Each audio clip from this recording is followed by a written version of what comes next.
The lord అండి. చిన్న ప్రార్థన చేసుకొని ప్రార్థన. ప్రేమ నమ్మకమైన తండ్రి, ప్రభా పరిశుద్ధుడా, జీవం కలిగిన దేవ, మహోన్నతుడా, మీకే వందనాలు, స్తుతులు, స్తోత్రములు చెల్లించుకుంటున్నాను. ప్రభా నమ్మదగిన దేవుడవుగా మరి ఒక సంవత్సరంలోకి మీరు మమ్మను ప్రవేశింపజేసిన విధానమును బట్టి వందనాలు. మా ప్రభా ఈ యొక్క మమ్రే ప్రార్థన మందిరంలో తండ్రి, మా ప్రభా మీ బిడ్డలతో కలిసి నేను కూడా మా ప్రభా మీతో కొద్ది సమయం గడపడానికి ఇచ్చిన ధన్యతను బట్టి వందనాలు, స్తోత్రములు చెల్లించుకుంటున్నాను. ఇప్పటి వరకు విన్న సాక్ష్యాన్ని బట్టి వందనాలు చెల్లించుకుంటున్నాను తండ్రి. మా ప్రభా ఇప్పుడు మీ బిడ్డలతో మా ప్రభా మీరు ఏం మాట్లాడనై ఉంటున్నారో, నాతో ఏం మాట్లాడనై ఉంటున్నారో మా ప్రభా మీరే బోధించవలసిందిగా ప్రార్థిస్తున్నాను. ఎన్నిక లేని దానను, అర్హత లేని దానను, ఏ యోగ్యత లేని దానను ప్రభా నన్ను మీ పరిశుద్ధ రక్తంతో కడిగి మీ సిలువ రక్తంతో నన్ను కప్పి ప్రభా మీ బిడ్డల మధ్యలో మీ పాత్రగా వాడుకోవాల్సిందిగా ప్రార్థిస్తున్నాను. దేవా కృప చూపించండి ప్రభా. ఈ యొక్క స్త్రీల కూటమంతటినీ కూడా మీ పరిశుద్ధమైన హస్తాలకి సమర్పించుకుంటున్నానయ్యా. వచ్చిన ప్రతి బిడ్డను కూడా మీరే తృప్తిపరచవలసిందిగా, మేమేం నేర్చుకోవాలో మీరు నాతో మాట్లాడవలసిందిగా, మా ప్రతి ఒక్కరితో మాట్లాడవలసిందిగా ప్రార్థిస్తూ యేసుక్రీస్తు వారి శ్రేష్టమైన నామంలో స్తుతిస్తూ ప్రార్థిస్తూ వేడుకుంటున్నాను తండ్రి, ఆమేన్. ప్రైజ్ ది లార్డ్ అండి. బాగున్నారా అందరూ? లాస్ట్ ఇయర్ కంటే ఇంకా బాగున్నారా? హ్యాపీగా. పోయిన సంవత్సరం వాగ్దానాలు ఎంతమందికి నెరవేరాయి? దేవుడు లాస్ట్ ఇయర్ మీకు ఇచ్చిన వాగ్దానాలు నెరవేర్చాడు దేవుడు మా జీవితంలో అన్న వాళ్ళ చేతులెత్తండి. వండర్ఫుల్. వాగ్దానం ఇచ్చిన దేవుడు నమ్మదగినవాడు కదండి, తప్పకుండా నెరవేరుస్తాడు. ఈ సంవత్సరం కూడా మీరందరూ ఎంతో ఆశతో వాగ్దానాలు తీసుకొని ఉంటారు. వాగ్దానం రాగానే కళ్ళు మూసుకొని ప్రార్థన చేసుకొని ఎంతో విశ్వాసంతో ఓపెన్ చేసి చూస్తాం కదా. గత సంవత్సరం అంతా కూడా మనం ఎన్నో అనుభవాల గుండా వచ్చాం కదా. ఎన్నో కష్టాలు, కొద్దిమందికి బాధలు, కొద్దిమందికి అనారోగ్య పరిస్థితులు, కొద్దిమందికి ఆర్థిక పరిస్థితులు. ఈ విధంగా మనము ఏదో ఒక లెసన్ దేవుడు మనకైతే నేర్పిస్తాడు. అవునా కాదా? ఎంతమంది అవునంటారు? ప్రతి ఒక్కరము మనము కొన్ని అనుభవాల గుండా వచ్చిన వారమే కదా. దేవుడు మనని ఈ విధంగా సజీవుల లెక్కలో ఈ సంవత్సరంలో ప్రవేశింపచేశాడంటే అది మన ప్రార్థనా జీవితాన్ని బట్ట, మన భక్తిని బట్ట, మనం చేసిన మంచి పనులను బట్ట ఏమీ కాదు. దేవుడు మనని ప్రేమిస్తున్నాడు కాబట్టి మనకి ఇంకొక నూతన సంవత్సరం దయచేశాడు. అవునా? ఎంతమంది మనకంటే చిన్న వాళ్ళు చనిపోయిన వాళ్ళు ఉన్నారు. నేను చాలామందిని చూశాను. నా ఏజ్లో ఉన్న వాళ్ళు, నాకంటే చిన్నవాళ్ళు చనిపోయారు. ఈ మధ్యలో ఎక్కడ చూసినా హార్ట్ అటాక్స్. చిన్న ఏజ్ అని లేదు, స్కూల్ పిల్లలకు కూడా హార్ట్ అటాక్స్ వస్తున్నాయి. ఆడుతూ ఆడుతూ స్కూల్ గ్రౌండ్లో ఒక పాపకి హార్ట్ అటాక్ వచ్చి చనిపోయిందంట. చిన్న పిల్లలని లేదు, పెద్దవాళ్ళని లేదు, ఎక్కడ చూసినా చిన్న చిన్న పిల్లలున్న తల్లిదండ్రులు, బ్రెయిన్ స్ట్రోక్ వచ్చిన వాళ్ళు ఎంతమందిని చూశానంటే 31st రోజు ఎంతగా దేవుని స్తుతించానంటే, దేవా వాళ్ళందరికంటే నేనేమి గొప్పదాన్ని కాదు కదా, నన్ను సజీవుల లెక్కలో ఉంచారు అంటే మీరు నన్ను ప్రేమించారు. దేవుడు మనల్ని ప్రేమిస్తున్నాడు కాబట్టి ఈరోజు మనము ఈ స్థితిలో ఇక్కడ మమ్రే ప్రార్థనా మందిరంలో చేరుకొని ఉన్నాం. దేవుని ప్రేమ మనపైన లేకుంటే మనం సజీవులంగా ఉండేవాళ్ళమా? లేదు కదండి. అయితే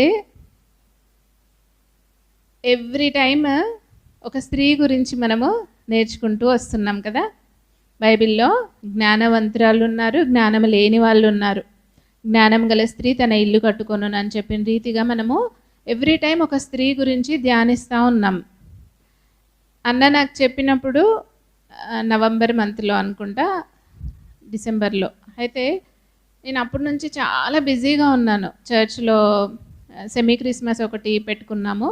సో దానికోసం పిల్లలకు ప్రాక్టీస్ చేయించడము, ఇంకా ఇవన్నీ చాలా బిజీగా ఉన్నాను. తర్వాత చర్చ్ నుండి అవుట్ రీచ్ వెళ్ళాం, నెల్లూరు ఆ పరిసర ప్రాంతాల్లో సువార్తకని వెళ్ళాం. దాని కొరకు సిద్ధపాటు, ఇవన్నీ కూడా నాకు అసలు మెసేజ్ ప్రిపేర్ అవ్వడానికి అసలు సమయం దొరికేది కాదు. ఎప్పుడు చర్చ్ బిజీ, లేదంటే ఇంట్లో పిల్లలకి ఎగ్జామ్స్, వాళ్ళకి చదివిపించడము, ఇంట్లో పనులు. మధ్యలో ఎప్పుడు గుర్తొచ్చినా ప్రేయర్ చేసుకుంటూ ఉండేదాన్ని. దేవా నేను ఎవరి గురించి ధ్యానించాలి, మీరు నాతో ఎవరి గురించి మాట్లాడాలనుకుంటున్నారు, దేవుడు నాతో మాట్లాడితే కదా నేను మీతో పంచుకోగలను.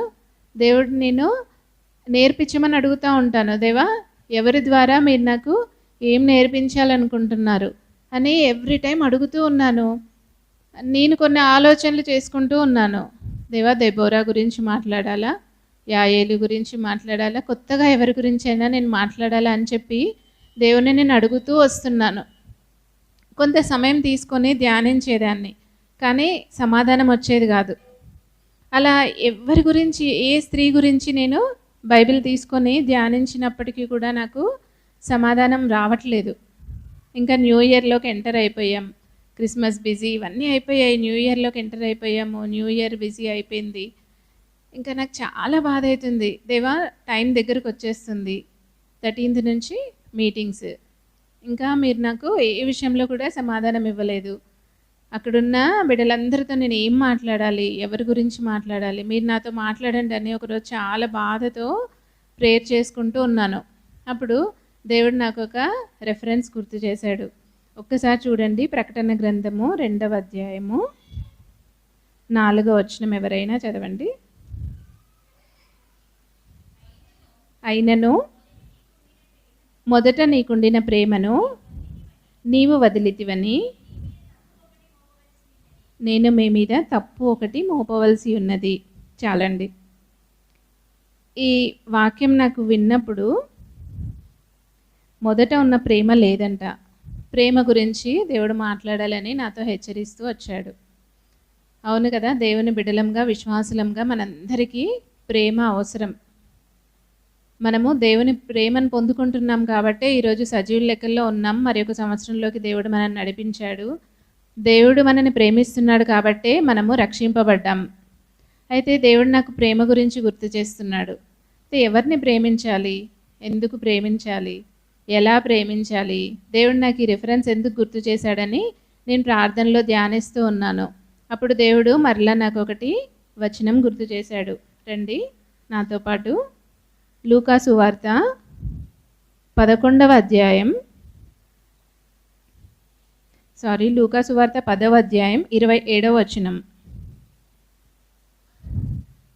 అతడు నీ దేవుడైన ప్రభువును నీ పూర్ణ హృదయముతోనూ, నీ పూర్ణ మనస్సుతోనూ, నీ పూర్ణ శక్తితోనూ, నీ పూర్ణ వివేకముతోనూ ప్రేమింపవలెననియు, నిన్ను వలె నీ పొరుగువాని ప్రేమింపవలెననియు వ్రాయబడి ఉన్నదని చెప్పాను. చాలండి.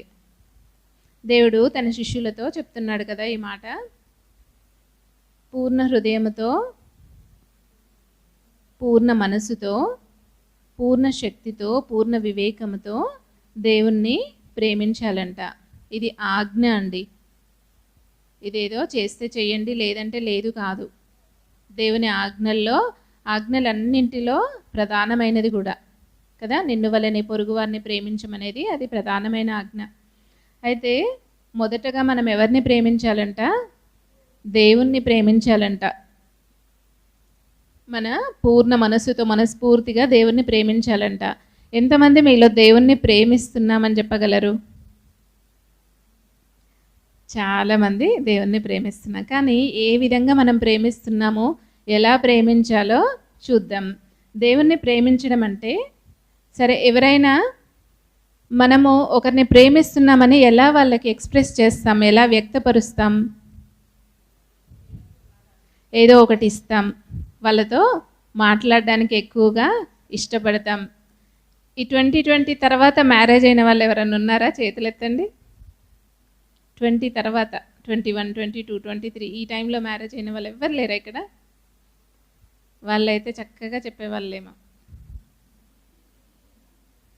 భార్యాభర్తలు ఎంత ప్రేమగా ఉంటారు కదా. ఎవ్వరూ లేరా? 4, 5 years, 6 years పోనీ. ఓకే, అక్కడ ఒక సిస్టర్ కదమ్మా, తెలుసు కదా. మ్యారేజ్ అయిన కొత్తలో ఎలా ఉంటుంది, ఎంతగా ప్రేమిస్తారు. ఒక భార్య తన భర్తని ఎంత ప్రేమిస్తుందంటే తన కోసము ఎంతో సమయాన్ని గడపడానికి ఇష్టపడుద్ది. ఇంకా భర్తకి ఏమి ఇష్టమో అది కనుక్కొని చేసి పెట్టుద్ది. రాకున్నా సరే యూట్యూబ్లో చూడాలి, ఏదో ఒక ఎక్స్పెరిమెంట్ చేయాల్సిందే, తనకి ఇష్టం అన్నారు కదా అనేసి. అంటే మనము ప్రేమించినప్పుడు ఎలా ఎక్స్‌ప్రెస్ చేస్తాం? తనతో ఎక్కువ సమయాన్ని గడుపుతాం. మాట్లాడడానికి ఇష్టపడతాం. వారు మాట్లాడేది మనం వినడానికి ఇష్టపడతాం. అందరికంటే ఎక్కువ ప్రాధాన్యత మనం ఇస్తాం. ఫస్ట్ ప్రయారిటీ ఇస్తాం. మరి దేవుణ్ణి ప్రేమిస్తున్నామని మీరందరూ అంటున్నారు కదా! ఇవన్నీ మీరు చేస్తున్నారా? మన జీవితంలో ఫస్ట్ ప్రయారిటీ దేవునికి ఇస్తున్నామా? నిజంగా దేవుణ్ణి ప్రేమిస్తున్నామనే వాళ్ళు ఇవన్నీ చేస్తేనే వాళ్ళు దేవుణ్ణి ప్రేమిస్తున్నట్టు. అసలు మొదట దేవుడే మనల్ని ప్రేమించాడు కదండి. మొదట దేవుడే మనల్ని ప్రేమించాడు. తర్వాత మనం దేవుణ్ణి ప్రేమించబద్దులమై ఉన్నాం. కానీ ఆ విధంగా ప్రేమించడం లేదేమో అని అనిపిస్తుంది ఒక్కోసారి. దేవునికి ఇవ్వాల్సిన సమయాన్ని మనం ఇస్తున్నామా లేదా? మొదటి సమయాన్ని, మన ఫస్ట్ టైం, లేచిన వెంటనే మనం దేవునితో గడపడానికి ఇష్టపడుతున్నామా? లేదంటే పిల్లలకి బాక్సులు కట్టాలి, హస్బెండ్‌ని ఆఫీస్‌కి పంపించాలి. ఇంతకుముందు జ్యోతి సిస్టర్ అనింది కదా, ఎవరు మీకు ఎక్కువ, ఎవరి కోసం బ్రతుకుతున్నారు, పిల్లల కోసమా అని కదా. అలా పిల్లల కోసం బ్రతికే వాళ్ళు కూడా ఉంటారు, లేదని కాదు. ఎంతగా వాళ్ళకి సమయాన్ని పిల్లల కోసము, హస్బెండ్ కోసం పరిగెత్తుతూ వాళ్ళని బాక్సులు పెట్టి పంపించి ఆఫీస్‌కి వెళ్ళాక ఇంట్లో పని చేసుకొని అన్నీ అయిపోయాక, మన పనంతా అయిపోయాక తీరిగ్గా అప్పుడు మ్యాట్ వేసుకొని బైబిల్ పట్టుకొని కూర్చుంటాం. ఇప్పుడు ఎవరికి ఫస్ట్ ప్రిఫరెన్స్ ఇచ్చినట్టు మనం? మన ఫ్యామిలీకే ఎక్కువ ఇస్తున్నాం. దేవుడు నిన్ను నన్ను సృష్టించి సజీవుల లెక్కలో ఉంచినందుకు దేవుడికి మన పట్ల ఒక ప్రణాళిక ఉంది. దేవా, ఎందుకని సజీవుల లెక్కలో ఉంచారు? ఎందుకు నన్ను మీరు కోరుకున్నారు? ఎందుకు మీరు నన్ను రక్షించుకున్నారు? లోకంలో ఎంతోమందికి లేని ధన్యత మీరు నాకు ఇచ్చారు కదా, నేను మీకోసం ఏం చేయాలి అని ఎప్పుడైనా అడిగారా? దేవా, మీకోసం నేను ఏం చేయగలను? నేను హౌస్ వైఫ్‌ని కదా, నేను ఇంట్లోనే ఉంటాను, నా చేత కాదు, ఏమి నేను చేయలేను అని అనుకుంటారేమో. ప్రతి ఒక్కరికి ఒక తలాంతు ఉంటుంది. తలాంతులు లేకుండా దేవుడు ఎవ్వరిని సృష్టించలేదు. మనము దేవునికి ఏం చేయగలమో మనం ఆలోచించుకొని దేవుని సన్నిధిలో కూర్చొని అడిగినప్పుడు దేవుడు మనకి నేర్పిస్తాడు. దేవుని కోసం మన మొదటి సమయాన్ని మనం ఇస్తున్నామా? ఇంకా దేవుని ప్రేమించాలంటే ఏంటి? సమయం ఇవ్వడం అంటే ఎలా అండి? ఎక్కువగా ప్రార్థించడం. ప్రార్థించడం అంటే దేవునితో మాట్లాడడమే కదా. మనం ఎక్కువ మాట్లాడతాం, ఓకే. మరి దేవుడు చెప్పినవి వినాలనే ఆశ కూడా ఉండాలి మనకి. ఎంతసేపు మన ప్రేయర్ పాయింట్స్ అన్నీ దేవుని ముందు పెట్టేసి, దేవా నాకు ఇది కావాలి, నా హస్బెండ్కి ప్రమోషన్ కావాలి, శాలరీ పెరగాలి, పిల్లలు మంచిగా చదువుకోవాలి, మంచి ఫ్యూచర్ రావాలి, పిల్లలకి మంచి హస్బెండ్స్ రావాలి, వైఫ్స్ రావాలి, ఇంకా ఇదే ఇంకా మన ప్రేయర్ మారిందండి. ఫస్ట్ నుంచి కూడా మన ఫ్యామిలీ బ్లెస్సింగ్స్ కోసమే, అవునా? పెద్దగా మార్పు ఉండదు మన ప్రేయర్లో.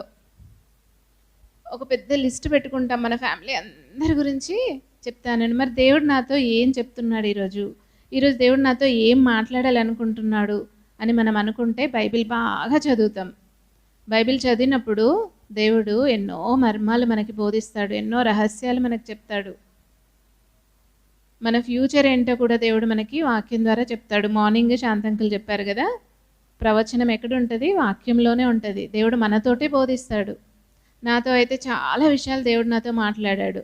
నేను అన్నీ మా హస్బెండ్తో షేర్ చేసుకునేదాన్ని. పిల్లలు పుట్టక ముందైనా దేవుడు నాకు 5th ఇయర్లో 4 years అయిపోయాక ఇస్తా అంటున్నాడు దేవుడు అని చెప్పేదాన్ని. ఫస్ట్ బాబుని ఇస్తా అంటున్నాడు, ఆ బాబు గొప్ప సేవకు వాడుకుంటాడంట, అన్నీ ఇలా చెప్తా ఉండేదాన్ని. ప్రతి ఒక్కటి కూడా. మేము ఇంతకుముందు వనస్థలిపురంలో ఉండేవాళ్ళము. ఉప్పల్లో ఇంకొక ఇల్లు ఇస్తాడంట, మనం అక్కడ షిఫ్ట్ అవుతాము, మనం వేరే సంఘం మారుతాను, అన్నీ ఇలా చెప్తా ఉండేదాన్ని. ఒక్కోసారి భయం అనిపించేది మా హస్బెండ్కి. ఏంటి ఇలా చెప్తావు? అన్నీ జరిగాక అనేవాడు అనమాట. అన్నీ కరెక్టే చెప్తున్నావు, ఎలా చెప్తున్నావు అనేసి. అంటే ఎంతగా వాక్యం చదివితే దేవుడు మనతో అంత క్లియర్గా మాట్లాడుతూ వస్తాడు. ఏదో కళలు రావడం, ఇంకెవరో చెప్పడం కాదండి, వాక్యం ద్వారానే మనకు అన్నీ బయలుపరుస్తూ ఉంటాడు. అలా మనం ఎంతగా దేవుణ్ణి ప్రేమిస్తే అంతగా దేవునితో మాట్లాడడానికి ఇష్టపడతాం. దేవుడు మనతో మాట్లాడడానికి మనము సమయం ఇస్తాం. ఊరికే మనం ప్రేయర్ చేసి పెట్టేస్తే ఆమెనని ఊరుకుంటే దేవుడు మనతో మాట్లాడలేడు.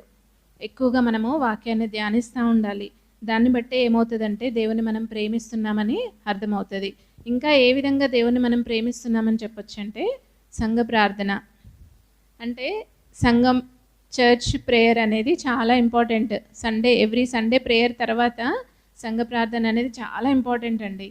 ఎప్పుడైతే మనము దేవుణ్ణి ప్రేమిస్తామో, సంఘాన్ని ప్రేమిస్తామో, యెరూషలేమా నిన్ను ప్రేమించువారు వర్ధిల్లుదురు అని ఉంది కదా. సంఘ ప్రార్థనకు వస్తాం. సంఘం యొక్క క్షేమం కొరకు మనము ప్రార్థన చేస్తాం. ఒక సండే వచ్చాంలే చాలు, వీక్లీ వన్స్ వచ్చాం చాలు అని. సరే, వీలు పడని వాళ్ళ గురించి నేను చెప్పట్లేదండి. ఇంట్లో ఆ సమయంలో ఖాళీగా ఉంటే మాత్రం తప్పకుండా రావడానికి ప్రయత్నించండి. ఎప్పుడైతే మనం సంఘం క్షేమం కొరకు మనం ప్రార్థిస్తామో దేవుడు మన కుటుంబంలో క్షేమమునిస్తాడు. సండే మిస్ చేసే వాళ్ళు కూడా కొద్దిమంది ఉంటారు కదా.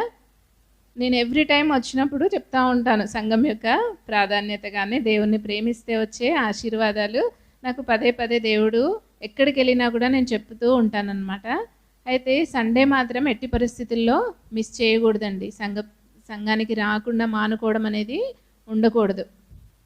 ఎందుకంటే వారంలో ఒక్కరోజు మనం ఆ రోజు దేవుణ్ణి ఘనపరచాలి. అది దేవుని దినం. ఏదో వస్తున్నామంటే వస్తున్నాం కాదు. స్టార్టింగ్ ప్రేయర్కి రావడానికి ప్రయత్నించండి. అది మన కుటుంబానికి ఎంతో ఆశీర్వాదకరం. నేను మరలా చెప్తున్నాను, స్టార్టింగ్ ప్రేయర్కి మీరు చర్చ్లో ఉండడానికి ప్రయత్నించండి. తర్వాత చూడండి, ఒక 2-3 మంత్స్ వచ్చి చూడండి. మీ కుటుంబంలో మీరు ఏదైతే మార్పు రావాలనుకుంటున్నారో ఆ మార్పు తప్పకుండా దేవుడు మీకు చూపిస్తూ ఉంటాడు. దాన్ని బట్టి మనం ఇంకా పరిగెత్తుతాం. పరిగెత్తి పనులు చేసుకొని వచ్చేసేయండి. ఏం పర్లేదు, ఒక్కరోజు పరిగెత్తితే మన బాడీకి మంచి ఎక్సర్సైజ్ అవుతుంది. ఇంకా మన హెల్త్కి కూడా చాలా మంచిదే కదా. కొద్దిమంది సండేస్ ఈ మధ్యలో ఏంటంటే అలుమ్నై మీట్స్ అని, ఇంకా ఓల్డ్ స్టూడెంట్స్ గ్యాదరింగ్స్ ఉంటాయి కదండి, 10th batch, inter batch, degree batch అని ఇలా గ్యాదరింగ్స్ పెట్టుకుంటూ ఉన్నారు. గ్రూప్స్, వాట్సాప్ గ్రూప్స్ చేసుకొని ఈ సండే మనం గ్యాదర్ అవుదాము, అందరు వచ్చేసేయండి అని. అలాంటి వాటికి మనము సండే మిస్ చేసుకొని ఎట్టి పరిస్థితుల్లో కూడా వెళ్ళకూడదండి. దేవుని తర్వాతే మనము దేనికైనా స్థానం ఇవ్వాలి. అది ఏదైనా సరే, మన హస్బెండ్ అవనివ్వండి, మన పిల్లలు, ఇంకా అంతకంటే ఇంపార్టెంట్ అంటూ ఏది ఉండదు. దేవుని తర్వాతే, దేవుని మందిరానికి రావడం కంటే మనకు ఇంపార్టెంట్ అయిన పని ఏమీ ఉండదు. దయచేసి ఆ పనులను మీరు పోస్ట్పోన్ చేసుకోండి. దీని ద్వారా మీరు దేవుని ప్రేమిస్తున్నామని దేవునికి చెప్తుంటారు. మనకు తెలియదు, మనం డైరెక్ట్ చెప్పకపోవచ్చు, కానీ దేవుడు గమనిస్తాడు. నిజంగా ఈ బిడ్డ నన్ను ప్రేమిస్తుంది అనేది దేవుడు తెలుసుకుంటాడు. మన హృదయ అంతరంగంలో ఎరిగిన దేవుడు కదా. నిజంగా దేవుని మనం ప్రేమిస్తే మనం దేవునికి చెప్పనవసరం లేదు. అదే మనుషులకైతే మనం ఎక్స్ప్రెస్ చేయాలి. మన లోపల ప్రేమ ఉన్నా కూడా వాళ్ళు గ్రహించవచ్చు, గ్రహించకపోవచ్చు, హస్బెండ్ అయినా సరే, పిల్లలైనా సరే. కానీ దేవుడు మన హృదయ అంతరంగంలో ఎరిగిన దేవుడు, తప్పకుండా దేవుడు తెలుసుకుంటాడు. ఇంకా అదే రోజు, సండే రోజు ఫ్రెండ్స్ అండ్ రిలేటివ్స్ ఎవరో ఒకరు సడన్గా వస్తుంటారు. వచ్చినా సరే వాళ్ళను వదిలేసి మీరు అన్ని పనులు వాళ్ళకి చేసి పెట్టి మీరు చర్చికి వచ్చేసేయండి. మెల్లిగా అయినా సరే వచ్చేసేయండి. నేను వెళ్ళిపోతున్నానని చెప్పి వచ్చేయండి. ఎవరి విషయంలో మొహమాట పడనవసరం లేదు. మందిరం విషయంలో అరే వీళ్ళు వచ్చారు, ఇప్పుడు నేను వీళ్ళకి మర్యాదలు చేయాలి, ఏమనుకుంటారో, ఇవన్నీ మీరు ఆలోచించవాకండి. వాళ్ళకి అప్పచెప్పాల్సినవన్నీ అప్పచెప్పేసి మీరు వచ్చేసేయండి. ఏమీ అనుకోరు. ఇంకా వంటల విషయంలో నేను ఆల్రెడీ చెప్పాను, ముందు రోజు అన్నీ సిద్ధపరచుకోండి.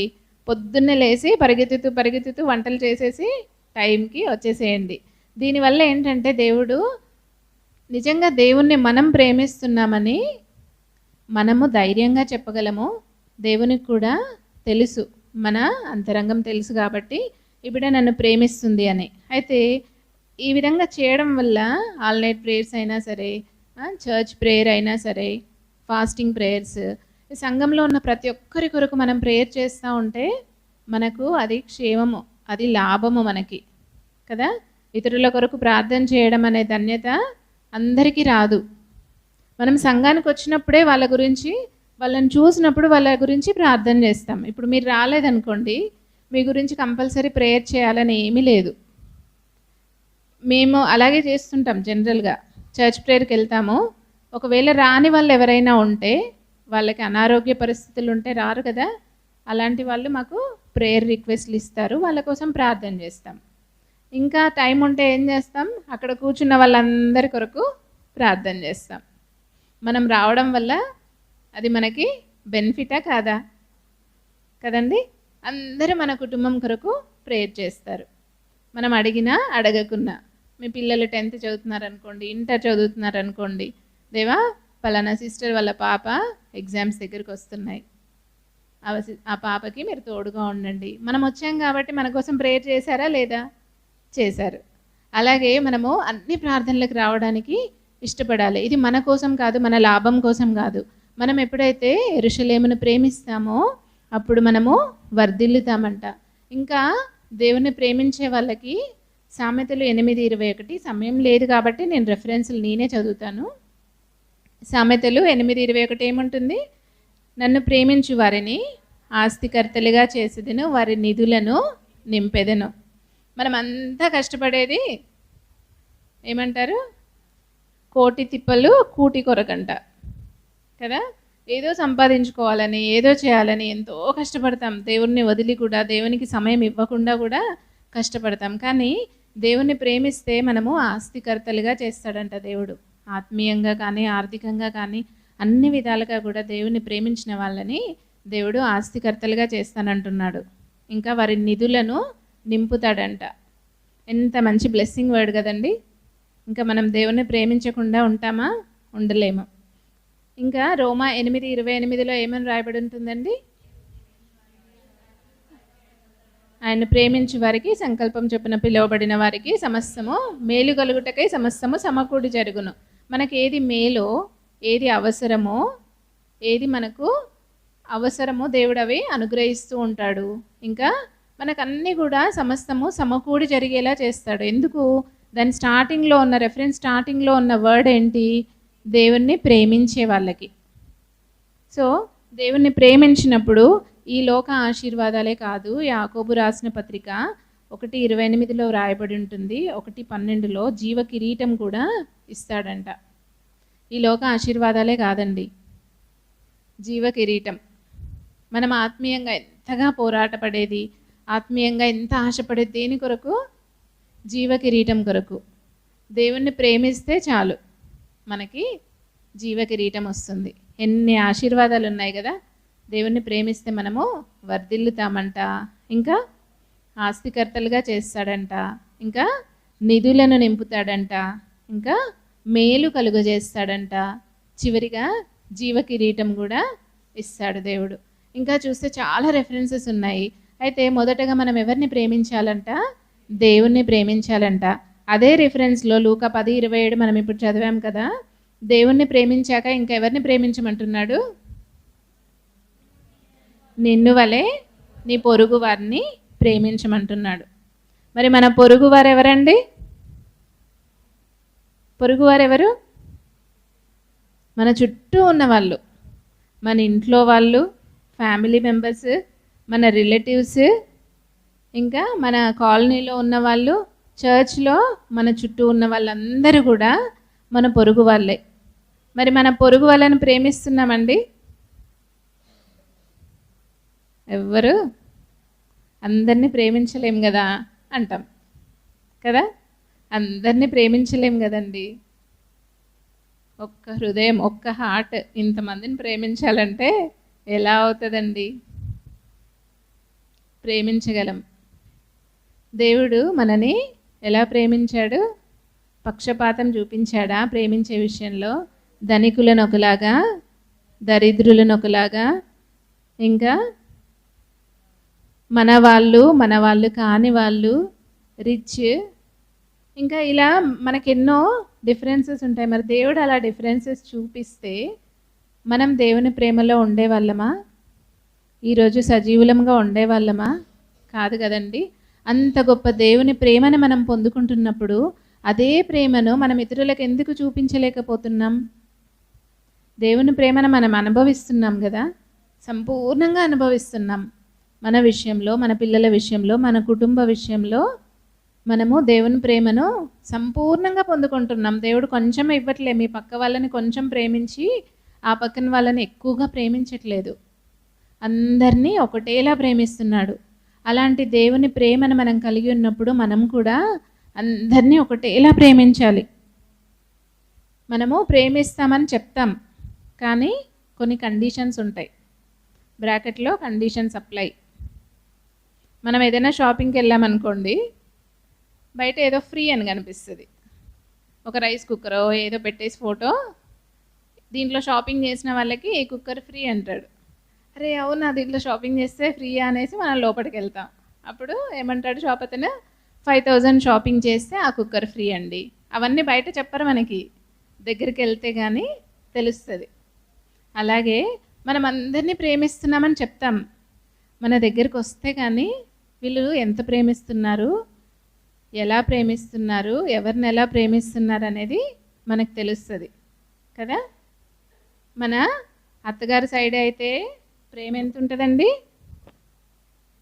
ఇంత.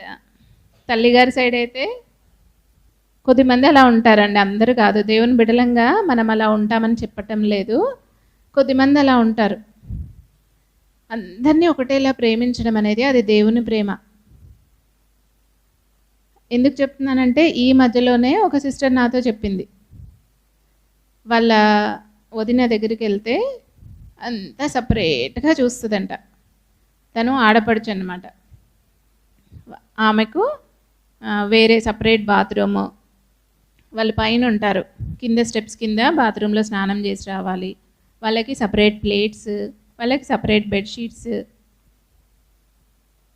అలాంటి ప్రేమ అన్నమాట. అంటే ప్రేమలో కూడా వ్యత్యాసాలు, ఒకరినొకలా చూడడం. అదే వాళ్ళ ఇంట్లో వాళ్ళు కూడా వస్తే, వాళ్ళ సిస్టర్స్ వస్తే, వాళ్ళేమో వాళ్ళతో పాటే ఆమెతో పాటే ఆమె రూమ్లో ఉంటారు, ఆమె వాష్రూమ్స్ వాడుకుంటారు, ఆమెతో పాటు కలిసి ఉంటారు. కానీ వాళ్ళ హస్బెండ్ వాళ్ళ సిస్టర్స్ వస్తే వాళ్ళకి సపరేట్ ట్రీట్మెంట్, వీళ్ళకి సపరేట్ ట్రీట్మెంట్. తను చెప్తూ బాధపడింది. మరి ఎలా ప్రేమిస్తున్నాం మనం? మన అత్తగారిని ఎలా ప్రేమిస్తున్నాం? మన తల్లిని ఎలా చూస్తున్నామో మన అత్తగారిని అలా చూసుకోగలుగుతున్నామా? అది మన మనస్సాక్షికే తెలుస్తుంది.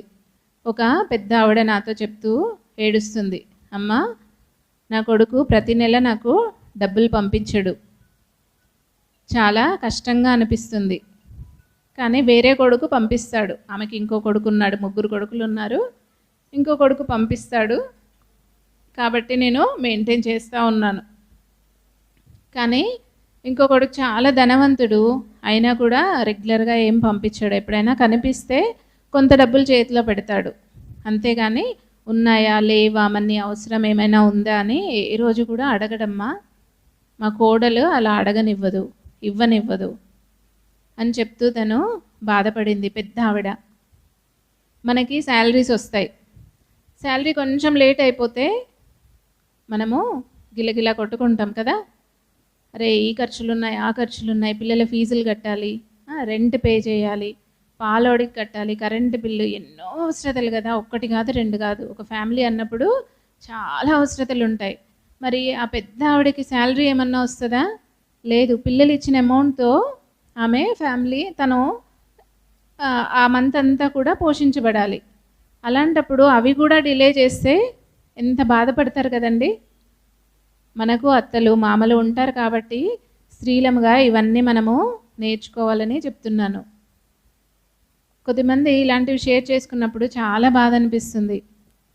దేవా వాళ్ళకి మంచి మనసు ఇవ్వవా, వాళ్ళని మార్చవా అని ప్రార్థిస్తాను తప్ప ఇంకేమి చేయలేం కదా మనం. ఒకరోజు బాధపడతాం వాళ్ళతో పాటు, అంతే. వాళ్ళు పిల్లల్ని కష్టపడి పెంచుకున్నారు. మనం మన పిల్లల్ని ఎలా పెంచుకుంటున్నామండి? తిన్నా తినకున్నా ముందు వాళ్ళకి మంచి స్పెషల్స్ చేసి పెడతాం. మన కొడుకునే అనుకోండి, చాలా మంచిగా పెంచుకుంటాం, వాళ్ళని అన్నిట్లో బెస్ట్ ఇస్తూ పెంచుకుంటాం, మనకి లేకున్నా సరే. కానీ మ్యారేజ్ అయిన తర్వాత కోడలు వచ్చేసరికి ఏమవుతుంది? మనందరం ఒక ఇంటికి కోడళ్ళమే కదా. అందుకనే చెప్తున్నానండి. మనలాగే ఆమె కూడా ఒక తల్లి. రేపు మనము అత్తలం అవుతాం. మనం ఏది విత్తుతామో అదే కోస్తాం. కాబట్టి అది జ్ఞాపకం ఉంచుకొని ప్రతి ఒక్కరు కూడా మీ అత్తగారులని చాలా ప్రేమించండి. వాళ్ళు ఎలాంటి వాళ్ళైనా సరే. ప్రేమ దోషమును కప్పును. నిజంగా అందరు మంచి వాళ్ళు ఉండాలని ఏం లేదు. అక్కడ నుండి కూడా ప్రాబ్లమ్స్ చేసేవాళ్ళు ఉంటారు, బాధ పెట్టేవాళ్ళు ఉంటారు. ఇంతకుముందు సిస్టర్ చెప్తున్నట్టుగా తన అత్తగారింట్లో చాలా ప్రాబ్లమ్స్ ఫేస్ చేసింది, తను చెప్పుకోలేకపోయిందనమాట. కానీ దేవుని ప్రేమతో మనం ప్రేమించినప్పుడు ఒకరోజు తప్పకుండా మారుతారు. మనం చూపించవలసింది దేవుని ప్రేమ. ఆమె ఇలా చేసింది కదా, నేను అందుకు తగ్గట్టుగా టిట్ ఫర్ టాట్, ఆమెకు ఇలా చేసింది కాబట్టి నేను ఇలా చేస్తానని మనము పగ తీర్చుకోకూడదు. దేవుని ప్రేమను బట్టి మనము ప్రేమిస్తూ వెళ్ళాలి. నిన్ను వలే నీ పొరుగు వారిని ప్రేమించడం అంటే మన కుటుంబ సభ్యులు, మన సంఘస్థులు, సంఘంలో అందరము కలిసి ఐక్యతతో ఉంటాం. ఎవరైనా తెలియకుండా ఏదో మిస్కమ్యూనికేషన్, చిన్న మాట సరిగ్గా బయటికి చెప్పడం ఒకటి, మనసులో అన్నది ఒకటి కూడా ఉంటాయి సంఘంలో. దానివల్ల ఏమవుతుంది, మనస్పర్ధలు వచ్చేస్తాయి. మనస్పర్ధలు వచ్చి మాట్లాడకుండా ఉండొద్దండి. మళ్ళీ వెళ్ళి ప్రైజ్ లార్డ్ సిస్టర్ బాగున్నారా, ఏదైనా క్లియర్ అవ్వనిది ఉంటే మీరు ఓపెన్గా మాట్లాడండి, తప్పేమీ లేదు. మొన్న నేను ఈ విషయంలో ఇలా అన్నాను, మిమ్మల్ని కాదు అని క్లియర్ చేసుకోండి. సాధ్యమైనంత వరకు మనము ఒకరినొకరము ప్రేమించుకోవడానికి ఇష్టం కలిగి ఉండాలి. అప్పుడు మాత్రమే మనము ప్రేమించగలం. ఎప్పుడైతే దేవుడి ప్రేమ మనలో ఉంటుందో అప్పుడు మన ప్రేమను మనము ఇతరులకు చూపించగలుగుతాం. దేవుని ప్రేమ మనలో లేకుంటే మనము ఆ విధంగా ప్రేమించలేము ఇంకా. సో దేవుడు మనతో ఏం చెప్తున్నాడంటే అందరినీ కూడా ఒకటే ప్రేమతో ప్రేమించాలని చెప్తున్నాడు. ప్రేమిస్తే ఏమొస్తుందంట, యోహాను సువార్త 13:34-35. ఫాస్ట్గా తీయండి, టైం అయిపోయింది, మనకు క్విజ్ కూడా ఉంది ఇంకా. 13:34-35 ఎవరైనా చదవండి. ఒకరినొకరు ప్రేమింపవలనని, చాలండి, ఇది క్రొత్త ఆజ్ఞ. We should do this, no excuses. అది ఆజ్ఞ అన్నమాట, ఆర్డర్. ఖచ్చితంగా మనము చేయవలసింది. 1 యోహాను రాసిన పత్రిక 3వ అధ్యాయం 10వ వచనం. 1 యోహాను 3వ అధ్యాయం 10వ వచనం.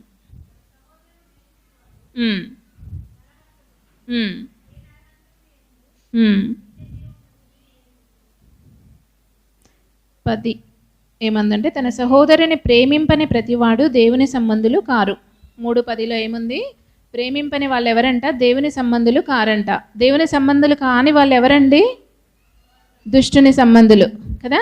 మనమందరం అపవాది సంబంధికులుగా ఉండాలా, దేవుని సంబంధికులంగా ఉండాలా, మీరే ఆలోచించుకోండి. అదే అధ్యాయం 14వ వచనం, మనము సహోదరులను ప్రేమించుచున్నాము కనుక మరణములో నుండి జీవములోనికి దాటి ఉన్నామని ఎరుగుదుము. ఇంతకు ముందు ఏం నేర్చుకున్నాం మనము, ఇతరులను ప్రేమించడం వల్ల మనము దేవుని సంబంధులం అయిపోతామంట, దేవునితో సంబంధం కలిగి ఉంటామంట. అది మనకు గొప్ప ఆశీర్వాదం, గొప్ప మేలు కదండి. దేవునితో సంబంధం కలిగి ఉంటే ఇంకా మనం ఏది అడిగినా కూడా దేవుడు ఇస్తాడు, దేవుడు మనని ఆశీర్వదిస్తాడు. 14వ వచనంలో మరణంలో నుండి మనని దేవుడు జీవంలోకి నడిపిస్తాడంట. చివరిగా 22వ వచనంలో, మరియు మనం ఆయన ఆజ్ఞలను గైకొనుచు ఆయన దృష్టికి ఇష్టమైనవి చేయుచున్నాము కనుక మనం ఏమి అడిగినను అది ఆయన వలన మనకు దొరుకును.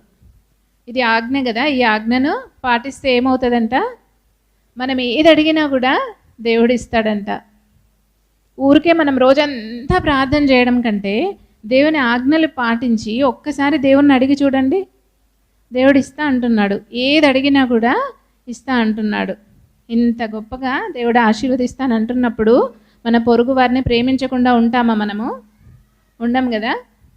ఇంకా చివరిదిగా, ఫస్ట్ మనము దేవుణ్ణి ప్రేమించడం చూసాము. నెక్స్ట్ నిన్ను వలే నీ పొరుగు వారిని ప్రేమించడం చూసాం. మూడవదిగా ఏంటంటే లూకాసు వార్త 6వ అధ్యాయం 27-28. ఎవరన్నా నాకు హెల్ప్ చేయండి. 6వ అధ్యాయం 27-28. వించిన మీతో నేను చెప్పినదేమనగా, మీ శత్రువులను ప్రేమించుడి, మిమ్మల్ని ద్వేషించు వారికి మేలు చేయుడి, మిమ్మల్ని శపించు వారిని దీవించుడి, మిమ్మల్ని బాధించు వారి కొరకు ప్రార్థన చేయడి. ఇక్కడ ఏమని చెప్తున్నాడు దేవుడు? ఎవరిని ప్రేమించమంటున్నాడండి? శత్రువుని ప్రేమించమంటున్నాడు. బాగా చెప్తున్నారు సిస్టర్, చెప్పడానికి చాలా ఈజీ, చేయడం అంటేనే తెలుస్తుంది అంటారేమో కదా. దేవుణ్ణి ప్రేమిస్తాం, బాగుంది, ఎన్నో బ్లెస్సింగ్స్ ఉన్నాయి, పొందుకుంటాం. సరే, సహోదరుని ప్రేమించాలంటే, పొరుగు వారిని ప్రేమించాలంటే కష్టమైనా సరే సరే ఒప్పుకుంటాం. కానీ శత్రువుని ప్రేమించమంటారేంటి? అవునండి, దేవుడు చెప్తున్నాడు శత్రువుని ప్రేమించాలంట. అది కష్టమే. ప్రేమించాలంట, వారిని క్షమించాలంట, వారి కొరకు ప్రార్థన చేయాలంట. అసలు మనం విశ్వాసులం కదా, దేవుని బిడ్డలం కదా, మరి మనకు శత్రువులు ఉంటారా? ఉండకూడదండి. మన శత్రువు ఎవరు? సాతాను, అపవాది ఒక్కడే మన శత్రువు. మనుషులు ఎవ్వరూ మన శత్రువులు కాదు. కానీ మనని శత్రువులుగా భావించే వాళ్ళు ఉంటారు, మనని శపించే వాళ్ళు ఉంటారు, మనని దూషించే వాళ్ళు ఉంటారు, మన మీద లేని మాటలు పలికే వాళ్ళు ఉంటారు. వాళ్ళు శత్రువులుగా తమను తాము భావించుకుంటారు. ఈమె నాకు శత్రువు, ఇతను నాకు శత్రువు అనుకుంటారు. కానీ మనకైతే శత్రువులు ఎవరూ లేరు. ఎందుకంటే దేవుడు లోకాన్నంతా ప్రేమించాడు కదా కదా. ఆ గుంపులో మనం ఉన్నాం, ప్రేమించే గుంపులో మనం ఉన్నాం.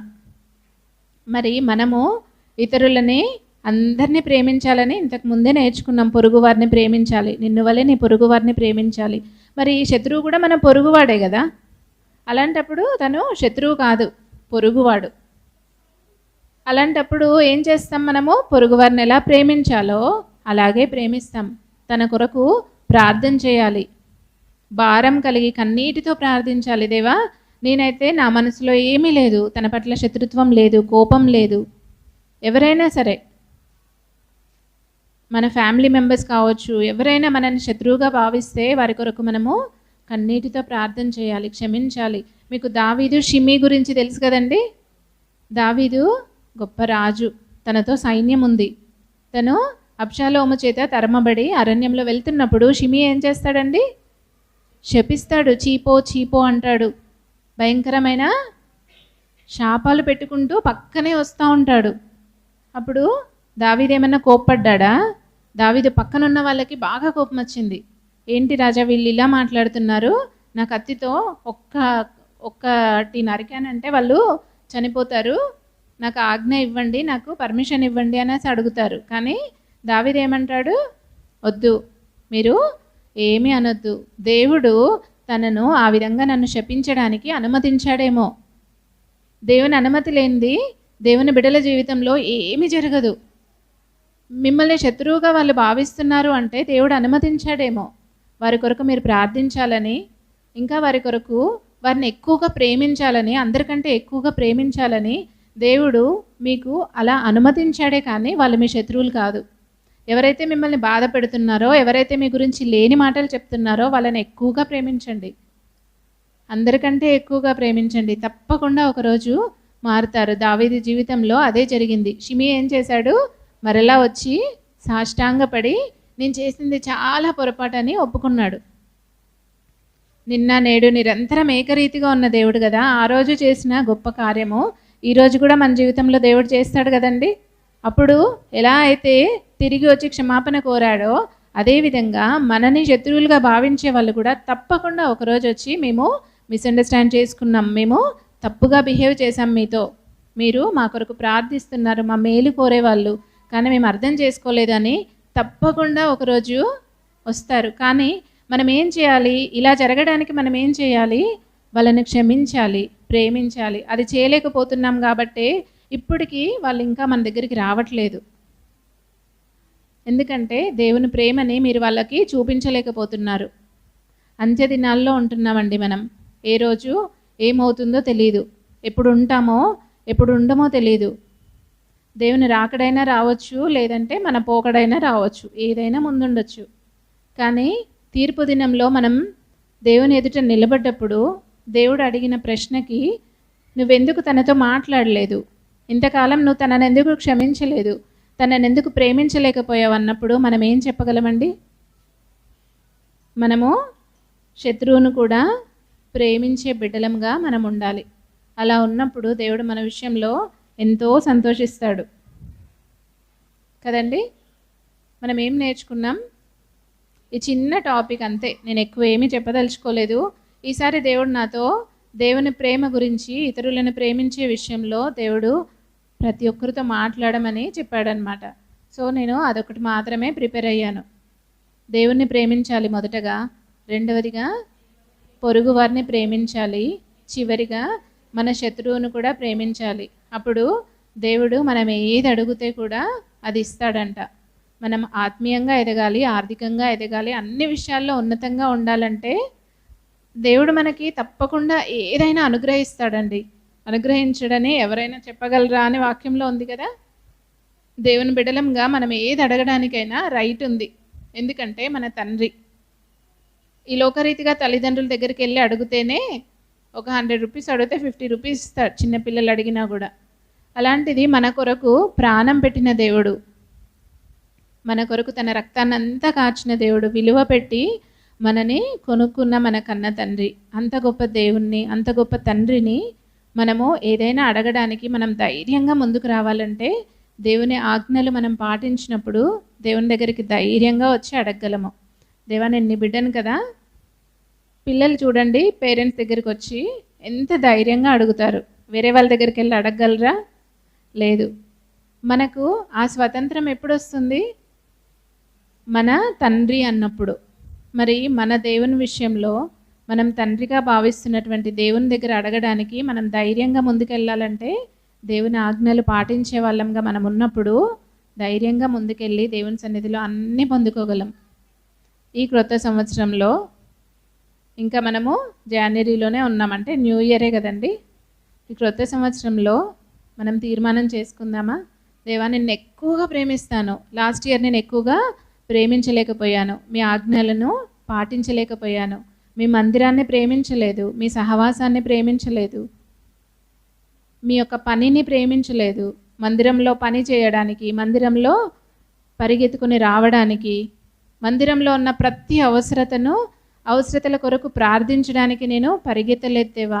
ఈ సంవత్సరం నేను ఆ విధంగా ఉంటానని మనం ఒక చిన్న తీర్మానం చేసుకుందామా? అందరూ మోకరించండి, ప్రార్థించుకుందాం. మనసులో మీరు కూడా చిన్న ప్రార్థన చేసుకోండి, చిన్న తీర్మానం చేసుకోండి. అక్క మన కొరకు ప్రార్థన చేస్తారు.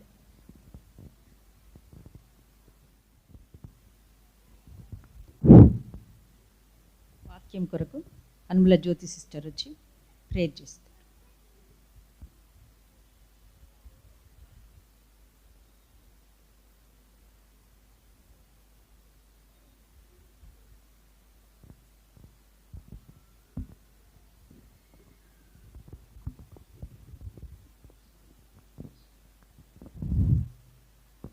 ప్రార్థన చేసుకుని.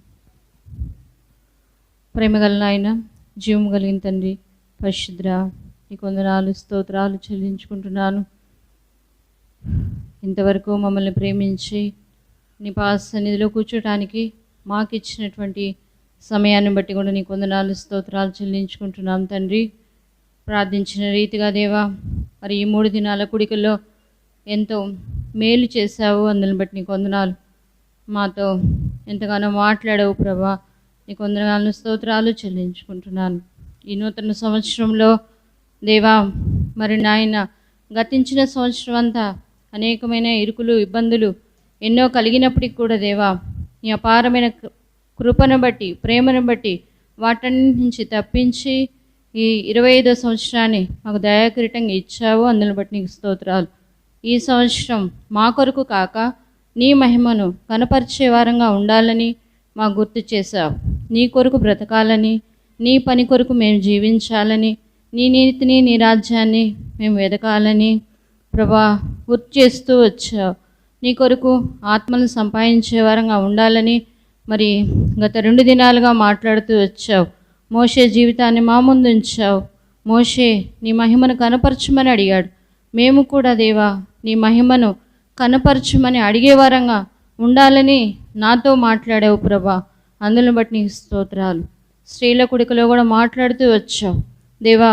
మేము ఆశ్చర్యకరమైనటువంటి వారంగా అనేకులకి ఆశ్చర్యకరమైన వారంగా, ఆలోచన చెప్పేవారంగా మేము ఉండాలని నాయన తండ్రి మమ్మల్ని ఏర్పరచుకున్నావు. అందుని బట్టి నీ స్తోత్రాలు. మమ్మల్ని చూసినప్పుడు అనేకులకు ఆశ్చర్యము కలుగ చేసేవారంగా మేము ఉండాలని గుర్తు చేస్తావు. అనేకులు ఇబ్బందికర పరిస్థితిలో ఉన్నప్పుడు నాయన మరి వారికి మేము ఎలా ఉండాలో, ఏం చేయాలో, మంచి మార్గంలో ఎలా నడవాలో అలాంటి ఆలోచనలు మరి నాయన మేము చెప్పాలని గుర్తు చేసాం. అందుని బట్టి నీ స్తోత్రాలు.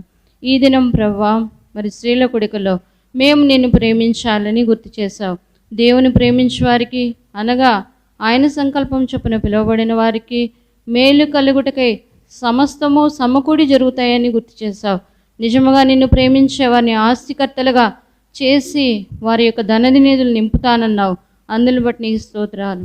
అంత మాత్రమే కాదు, నిన్ను ప్రేమించటే కాదు కానీ ప్రభువా మా పక్కన ఉన్నటువంటి పొరుగు వారిని కూడా ప్రేమించాలని గుర్తు చేశావు తండ్రి. అందుని బట్టి నీ స్తోత్రాలు. నిన్ను వలె నీ పొరుగు వారిని ప్రేమించాలని గుర్తు చేసినందుకే నీకు వందనాలు, స్తోత్రాలు. శత్రువుని కూడా ప్రేమించాలి అన్నావు. నిజమే, అది కష్టమే ప్రభు. అయినప్పటికీ కూడా నీ ప్రేమను బట్టి, నీవిచ్చినటువంటి ఆత్మను బట్టి మేము నాయన శత్రువుని కూడా ప్రేమించడానికి సహాయకులుగా ఉండమని ప్రార్థిస్తున్నాను. ఈ సంవత్సరం నీకు ప్రయోజనకరమైనటువంటి బిడ్డలుగా మేము ఉండాలని కోరుకుంటున్నందుకే నీకు వందనాలు, స్తోత్రాలు చెల్లించుకుంటున్నాను. ఇంతవరకు మా పనులలో, మా ప్రయాసాల్లో, అనేక విషయాల్లో చాలిన దేవుడుగా ఉంటూ వచ్చావు దేవా. మేము బలహీనలమే అయినప్పటికీ మన ఆయన మమ్మల్ని బలపరిచి నాయన మేము సమస్తము చేయడానికి నీవిచ్చిన కృపను బట్టి నీకు వందనాలు. నన్ను బలపరచు అని అంది నేను సమస్తము చేయగలనన్న రీతిగా దేవా ఇంతవరకు నువ్వు చూపిన ప్రేమను బట్టి, కృపను బట్టి నీకు వందనాలు చెల్లించుకుంటున్నాను దేవా. సహాయం చేసినందుకే నీకు వందనాలు, నాతో మాట్లాడినందుకే నీకు వందనాలు, స్తోత్రాలు చెల్లించుకుంటూ ఎక్కువ సమయం నీ సన్నిధిలో కేటాయించాలని నాతో మరొకసారి మాట్లాడుతూ వచ్చావు. అందులో బట్టి నీ స్తోత్రాలు చెల్లించుకుంటున్నాను నాయన. మరి విన్న బిడ్డలందరినీ కూడా జ్ఞాపకం చేసుకోండి. విన్న వాక్యానికి నీరుకట్టి ఫలింపచేయండి దేవా. దుష్టుడు ఎత్తుకొని పోకుండా సహాయం చేయండి. నూతన సంవత్సరం నూతనమైనటువంటి తీర్మానాలతో నాయన స్థిరపరచండి బిడ్డలందరినీ, నాయన బలపరచండి. ఎవరైతే నీ మాటలు విన్నారో వారందరినీ కూడా జ్ఞాపకం చేసుకోండి దేవా. తొట్టిల్లకుండా సహాయం చేయండి. దుష్టుడైన సాతాను మా పక్కనే ఉంటాడు, నిరాశపరుస్తూ ఉంటాడు, నువ్వేం చేస్తావని అంటాడు. అయినప్పటికీ కూడా దేవా ధైర్యం తెచ్చుకొని మేము ముందు కొనసాగుటకు మాకు నీ కృప అవసరం. నాయన సహాయం చేయమని ప్రార్థిస్తున్నాను. వచ్చిన ప్రతి బిడ్డని జ్ఞాపకం చేసుకోండి దేవా. సహాయం చేయండి. వెళ్తుండగా సహాయం చేయండి. వారి వారి స్థలాలకు వారు వెళ్తున్నారు, వారి ప్రదేశాలకు వెళ్తున్నారు, వారిని కూడా జ్ఞాపకం చేసుకోండి, సహాయం చేయండి. బాప్తిసం తీసుకునే బిడ్డలను కూడా జ్ఞాపకం చేసుకోండి. వారితో నీ సన్నిధి ఉంచండి. శత్రు శోధనలు వారు ఎదుర్కోవడానికి కావాల్సిన శక్తిని వారికి దయచేయండి. దుష్టుడైన నాయన అపవాదిని బంధించమని ప్రార్థిస్తున్నాను. జ్ఞాపకం చేసుకోమని, ఇంతవరకు నువ్వు చేసిన మేలును బట్టి నీకు వందనాలు నాయన. చివరి కూడికలో కూడా నీ ఆశీర్వాదాన్ని మాకు ఇవ్వండి నాయన. ఆది నుంచి అంతవరకు తోడుగా ఉండే దేవుడు కనుక ప్రభువా, చివరి ఆశీర్వాదం కొరకు చివరిగా నువ్వేం మాట్లాడతావో దాని కొరకు మేము కనిపెట్టుచున్నాము. సహాయం చేయండి. ఇంతవరకు ఎంతగానో బలపరిచావు, ఎన్నో విషయాలు తెలిసినయే అయినప్పటికీ కూడా దేవా మాతో మరొకసారి నూతనంగా మాట్లాడావు. అందుని బట్టి నీకు వందనాలు, స్తోత్రాలు చెల్లించుకుంటూ మా తండ్రియు మీ ప్రియ కుమారుడైన యేసైతే పరిశుద్ధమైన నామమున ప్రార్థించి స్తుతించి అడిగి వేడుకుంటున్నాను పరమ తండ్రి. ఆమేన్.